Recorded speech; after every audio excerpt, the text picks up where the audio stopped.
Hello, you ready for coaching point number 2? Well, let us begin.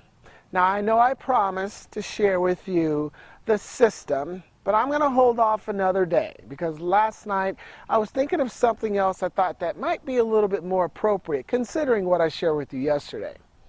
So here's today's question. What's your favorite quote?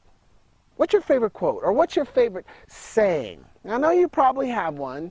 You probably had a mentor or a coach or a trainer or even a parent that have probably used to have one of those one-liners they would say to you all the time. And the whole goal was to inspire you, to push you, to motivate you, to get you to do something. Well, I want to share with you my favorite one. And it was one that was shared with me often back in my NFL days by Frank Gantz. Now, Frank Gantz was one of the coaches for the Atlanta Falcons, and he was a wonderful coach, very inspiring, and he had some great one-liners. But one of the quotes he would say all the time was, "Those who don't study history are doomed to repeat it." I love that one. And Frank would always use it, of course, in terms of football. Let's say, for instance, we were playing the 49ers during week 3, and we lose that game. And then it's week 8, and it's time for us to play the 49ers again.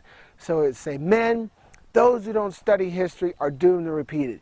We must learn from the mistakes we made the first time we played the 49ers. And so we would be instructed to study all the film and look and see where we made mistakes. And the goal was not to repeat those mistakes.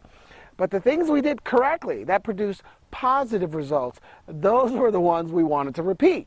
And so whenever we did this, we had much more success when we played a football team the second time during that season. So now how can we use that saying in today's or just everyday life? Well, let's think about people we know or people we don't know. Let's think about the choices that some people have made. Let's learn from the past by seeing the decisions that some have made. What were the results? Were they positive? Were they bad? Well, if they were bad, those are the ones we don't want to repeat. Those are the ones we don't want to do. But the choices that produce positive results, where someone became very successful or whatever, those are the ones we want to repeat. So think about that. We have so many people around us, our family, our friends, our business contacts, famous people, non-famous people, people we don't know. But we can always study the history and see what choices were made.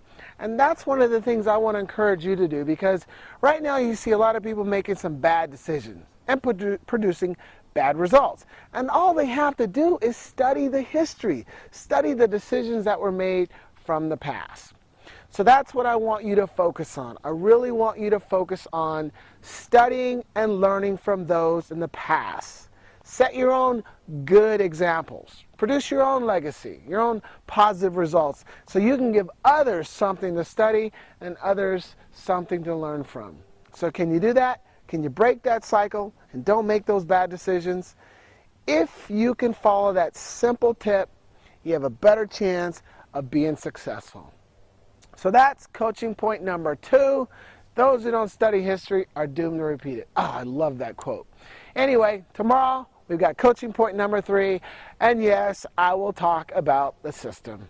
Take care, enjoy your night, and always remember, stay positive.